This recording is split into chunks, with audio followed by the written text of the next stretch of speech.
வணக்கம் மக்களே, தந்தரிக்கும் சேனலுக்கு உங்களை அன்புடன் வரவேற்கின்றேன். இந்த உலகம் மாயை.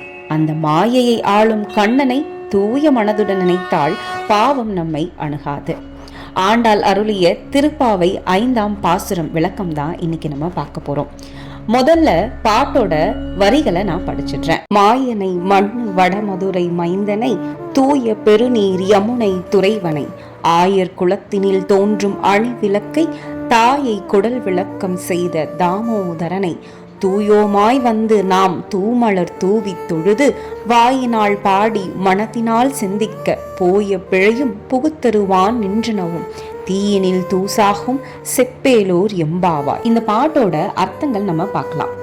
இந்த பாட்டோட முதல் வரியான மாயனை மண்ணு வடமதுரை மைந்தனை, இந்த வரியோட அர்த்தம் என்ன அப்படின்னா, மாயையால் இந்த உலகத்தை இயக்கும் புகழ் நிறைந்த வடமதுரையில் பிறந்த கண்ணனை அப்படின்ட்டு ஆண்டாள் வர்ணிக்கிறாங்க.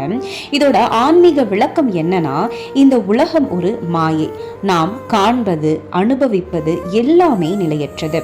ஆனால் அந்த மாயையின் அதிபதி யார் அப்படின்னா கண்ணன். மாயைக்குள் சிக்கினால் மனிதன் துயருவான். மாயை ஆளும் கண்ணனை அடைந்தால் முக்தி அடைவோம் அப்படின்ட்டு அழகா சொல்றாங்க. ஒரு மாயைக்குள்ள ஒரு மனுஷன் சிக்கிட்டா அப்படின்னா அவனுக்கு துன்பம் மட்டும்தான் ஏற்படும். அதுவே அந்த மாயையை ஆளும் கண்ணனை அடைந்தால் அந்த மனுஷனுக்கு கண்டிப்பா முக்தி கிடைக்கும் அப்படின்ட்டு ஆண்டாள் இங்க அழகா வர்ணிக்கிறாங்க. ஆண்டாள் அழகா 2 வரியில என்ன சொல்றாங்கன்னா, மாயையை வெல்ல முடியாது, ஆனால் மாயையின் ஆண்டவனை அடைய முடியும் அப்படின்ட்டு அழகா இந்த 2 வரியில சொல்றாங்க. அடுத்த வரி தூய பெருநீர் யமுனை துறைவனை. இந்த வரியோட அர்த்தம் என்னன்னா, புனிதமான யமுனை நதிக்கரையில் வாழ்ந்த கண்ணனை அப்படின்னு சொல்றாங்க. இதோட ஆன்மீக விளக்கம் என்னன்னு பார்த்தீங்கன்னா, யமுனை என்பது ஒரு பக்தியின் சின்னம். அதனோட நீர் எப்போதுமே புனிதமாதான் கருதப்படும். நதி எப்போதும் ஓடுகிறது, பக்தியும் நின்றுவிடக்கூடாது. அந்த நதி போல ஓடிக்கொண்டே இருக்கணும், பக்தியோட இருக்கணும் அப்படின்ட்டு சொல்றாங்க. உள்ளம் யமுனை போல சுத்தமாக இருந்தால் அங்க கண்ணன் தானாக வாசம் செய்வான் அப்படின்ட்டு இந்த 2 வரி மூலமா நமக்கு அழகா எடுத்துரைக்க. அடுத்து 3வது வரி ஆயர் குலத்தினில் தோன்றும் அணி விளக்கை. இந்த வரி என்ன நமக்கு உணர்த்துதுன்னா, ஆயர் குலத்தில் பிறந்து உலகத்திற்கு ஒளி தரும் தீபமாக விளங்கும் கண்ணனை அப்படின்ட்டு ஆண்டாள் சொல்றாங்க. ஆன்மீக விளக்கம் என்னன்னு பார்த்தீங்கன்னா, எளிய உள்ளங்களில் தான் அவன் விரும்பி தோன்றுகிறான் அப்படின்ட்டு சொல்றாங்க. இறைவன் அரண்மனையில் மட்டும் இல்ல, உயர்ந்த குலத்தில் மட்டும் இல்ல, ஏழை எளிய உள்ளங்களில் தான் அவன் விரும்பி தோன்றுகின்றான் அப்படின்னு சொல்றாங்க. பணிவு இருந்தால் பரமாத்மா அருகில் வருவான்னு ரொம்ப அழகாவே எடுத்து வைக்கிறாங்க. 4வது வரி தாயை குடல் விளக்கம் செய்த தாமோதரனை. இதோட பொருள் என்னன்னா, தன் தாயின் கர்ப்பத்தை மகிமைப்படுத்திய கயிற்றால் கட்டப்பட்ட தாமோதரனை அப்படின்ட்டு சொல்றாங்க. ஆன்மீக விளக்கம் என்னன்னா, உலகத்தை கட்டுப்படுத்தும் இறைவன் ஒரு தாயின் அன்புக்கு கட்டுப்பட்டான் அப்படின்ட்டு அழகா சொல்றாங்க. இங்க கண்ணன் சொல்கிறான், என்னை கட்டுவது கயிறு அல்ல, அன்பு அப்படின்ட்டு அழகா சொல்றாங்க. அது பக்தி அல்ல, சக்தி அப்படின்ட்டு ரொம்ப அழகாவே எடுத்துரைக்கிறாங்க.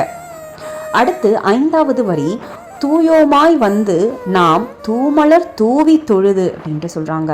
நாம் தூய மனதுடன் வந்து புனித மலர்களை அர்ப்பணித்து வணங்குவோம் அப்படின்ட்டு ஆண்டாள் இந்த வரி மூலமா நமக்கு எடுத்துரைக்கிறாங்க.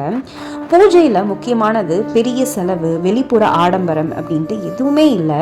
ஒரு மனிதனுடைய மன தூய்மை, பணிவு, இது மட்டும் இருந்தாலே போதும் அப்படின்ட்டு சொல்றாங்க. மனம் சுத்தமாக இருந்தால் ஒரு பூ கூட போதும் அப்படின்னு இந்த 2 வரி மூலமா நமக்கு ரொம்ப அழகாவே எடுத்துரைக்கிறாங்க. அடுத்த வரி வாயினால் பாடி மனதினால் சிந்திக்க அப்படின்ற வரிக்கு என்ன அர்த்தம்னா, வாயால் பாடி மனதால் தியானிப்போம் அப்படின்றதான் இந்த வரியோட அர்த்தம். ஆன்மீகம் விளக்கம் என்னன்னா, வாய் அப்படின்னா பக்தி யோகம், மனம் ஞான யோகத்தை குறிக்குது.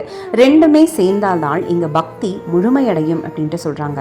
பாடினால் மட்டும் போதாது, சிந்திக்கவும் வேண்டும் அப்படின்ட்டு இந்த 2 வரி மூலமா நமக்கு விளக்குறாங்க.